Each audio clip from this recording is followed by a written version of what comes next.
Narasaraopet MLA Chadalavada Arvind బాబు వ్యాఖ్యలపై మాజీ MLA Gopireddy Srinivasa Reddy counter ఇచ్చారు.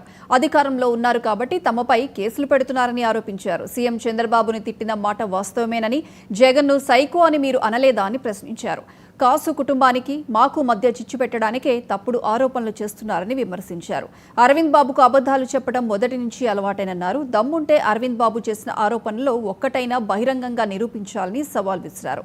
ప్రతిరోజు కాలువలు శుభ్రం చేస్తే అభివృద్ధి అయిపోయినట్టేనా అని ప్రశ్నించారు. నరసరావుపేటలో అన్ని బార్ అండ్ రెస్టారెంట్ల వద్ద డబ్బులు వసూలు చేయలేదా అని నిలదీశారు. నరసరావుపేటలో అన్ని కాంట్రాక్ట్ ఉద్యోగుల వద్ద 2 లక్షలు తీసుకోలేదా అని ప్రశ్నించారు. ఈ రోజు 4 కేసులు పెడితే రేపు మేము 8 కేసులు పెడతామని హెచ్చరించారు. దమ్ము ధైర్యం ఉంటే ఆరోపణలు నిరూపించాలని సవాల్ విసిరారు గోపిరెడ్డి. మీరు ఎన్ని కేసులు పెట్టుకున్నా భయపడేది లేదు. ఒక కేసులు ఈరోజు 4 కేసులు పెడితే రేపు 8 కేసులు పెడతాం మేము. ఒకటే గుర్తుపెట్టుకోండి, ఇవాళ 4 కేసులు మీరు పెట్టారు, రేపు 8 కేసులు పెడతాం.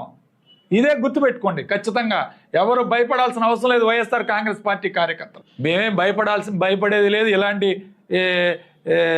అవాక్కులు చవాకులకి లేకపోతే కేసులకి, ఇలాంటి కేసులకి భయపడేది లేదేం లేదు ఖచ్చితంగా. ఎందుకంటే కోడెల లాంటి వాళ్ళని ఎదుర్కొన్నాం. నువ్వు ఎంత ఒక లెక్క కాదు మాకు, నువ్వు అసలు లెక్కే కాదు మాకు. ఎస్, మేము కూడా 2029లో నువ్వే పోటీ చేయాలని కోరుకుంటున్నాం. మేము నిన్నే పోటీ చేయమని కోరుకుంటున్నాం. మేము కూడా నీకే టికెట్ ఇవ్వాలని కోరుకుంటున్నాం. ఖచ్చితంగా నీకే ఇవ్వాలని కోరుకుంటున్నాం.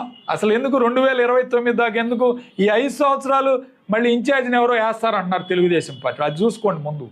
ఆ ఇన్ఛార్జిని వేస్తే ఇది కూడా పోద్ది మళ్ళీ. అది చూసుకోండి ముందు జాగ్రత్తగా.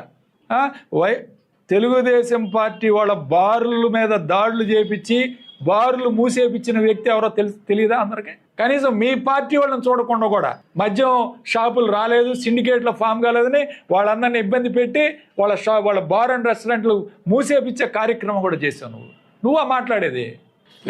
అలాంటి మాట్లాడే కార్యక్రమం చేస్తే అరవింద్ బాబు గారు చాలా మాట్లాడాలి.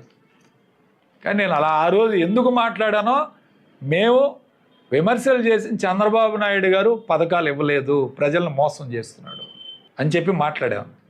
దానికి నాలుగు చీరేస్తాం. ఇదే ముష్టి యుద్ధం కాదు, లేకపోతే కుస్తీ పోటీలు కాదు. ఇవి నువ్వు రా, నేను వస్తాను. రాజకీయం. ఇది రాజకీయంలో రాజకీయ విమర్శలు చేస్తారు, ప్రతి విమర్శలు ఉంటాయి. దాన్ని సాధారణంగా తీసుకొని మనం విమర్శలు చేయగలిగితే ఖచ్చితంగా రాజకీయాల్లో ఉంటాం, కొనసాగుతాం.